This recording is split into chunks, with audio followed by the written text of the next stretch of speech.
ओम नमो भगवते वासुदेवाय नमः। आज की वीडियो में हम सुनेंगे आमल की एकादशी की व्रत कथा। एकादशी के दिन इस व्रत कथा को अवश्य पढ़ना अथवा सुनना चाहिए। इस बार आमल की एकादशी का व्रत 10 मार्च सोमवार के दिन रखा जाएगा। एक समय की बात है, माधानता बोले, हे वशिष्ठ जी, यदि आप मुझ पर कृपा करें तो किसी ऐसे व्रत की कथा कहिए जिससे मेरा कल्याण हो। महर्षि वशिष्ठ बोले, हे राजन, सब व्रतों में उत्तम और अंत में मोक्ष देने वाले आमल की एकादशी के व्रत का मैं वर्णन करता हूँ। यह एकादशी फाल्गुन माह के शुक्ल पक्ष में होती है। इस व्रत के करने से समस्त पाप नष्ट हो जाते हैं। इस व्रत का फल 1000 गोदान के फल के बराबर होता है। अब मैं आपसे एक पौराणिक कथा कहता हूँ, आप इसे ध्यान पूर्वक सुनिए। एक वैदिश नाम का नगर था जिसमें ब्राह्मण, क्षत्रिय, वैश्य और शूद्र चारों वर्ण आनंद सहित रहते थे। उस नगर में सदैव वैद ध्वनि गूंजा करते थे तथा पापी दुराचारी तथा नास्तिक उस नगर में कोई नहीं था। उस नगर में चैत्रथ नाम का एक चंद्रवंशी राजा राज्य करता था। वह अत्यंत विद्वान तथा धर्मी था। उस नगर में कोई भी व्यक्ति दरिद्र व कंजूस नहीं था।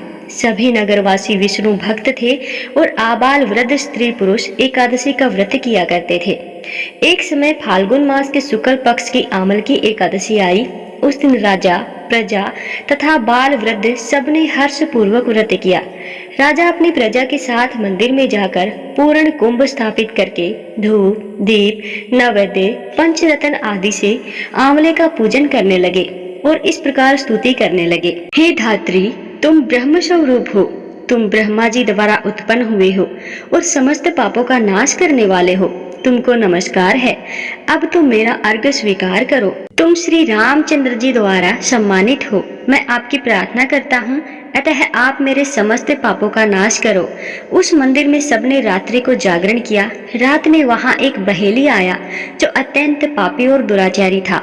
वह अपने कुटुंब का पालन जीव हत्या करके किया करता था।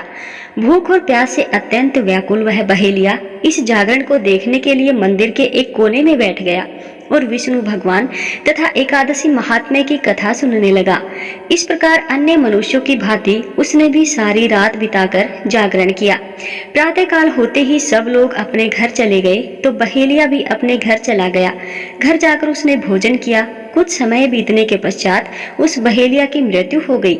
मगर उस आमल की एकादशी के व्रत तथा जागरण से उसने राजा विदुरथ के घर ही जन्म लिया और उसका नाम वसुरथ रखा गया। समय के साथ साथ वह बड़ा हो गया और युवा होने पर वह चतुरंगिनी सेना के सहित तथा धन धान्य से युक्त होकर 10,000 ग्रामों का पालन करने लगा।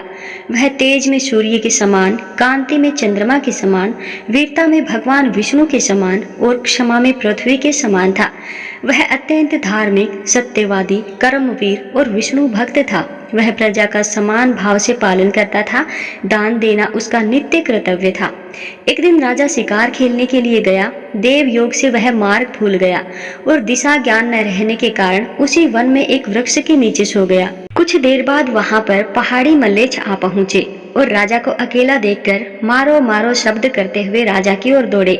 मल्लेच्छ कहने लगे कि इसी दुष्ट राजा ने हमारे माता पिता, पुत्र पौत्र आदि अनेक संबंधियों को मारा है तथा देश से निकाल दिया है, अतः इसको अवश्य मारना चाहिए। ऐसा कहकर वे मल्लेच्छ उस राजा को मारने के लिए दौड़े और अनेक प्रकार के अस्त्र शस्त्र उनके ऊपर फेंके।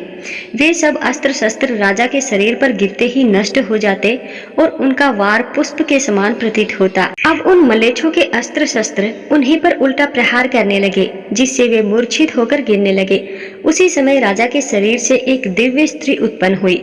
वह स्त्री अत्यंत सुंदर होते हुए भी उसकी भ्रुकुटी टेढ़ी थी।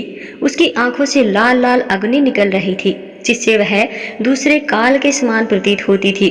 वह स्त्री मल्लेच्छों को मारने दौड़ी और थोड़ी ही देर में उसने सब मल्लेच्छों को काल के गाल में पहुंचा दिया। जब राजा सोकर उठा तो उसने मल्लेच्छों को मरा हुआ देखकर कहा कि इन स्त्रियों को किसने मारा है? इस वन में मेरा कौन हितैषी रहता है? वह ऐसा विचार कर ही रहा था कि आकाशवाणी हुई, हे राजा, इस संसार में विष्णु भगवान के अतिरिक्त कौन तेरी सहायता कर सकता है? इस आकाशवाणी को सुनकर राजा अपने राज्य में आ गया और सुखपूर्वक राज्य करने लगा। और एकादशी का व्रत बड़ी धूमधाम से फिर से करने लगा। महर्षि वशिष्ठ बोले कि हे राजन, यह आमल की एकादशी के व्रत का प्रभाव था। जो मनुष्य इस आमल की एकादशी का व्रत करते हैं वे प्रत्येक कार्य में सफल होते हैं और अंत में विष्णु लोक को जाते हैं।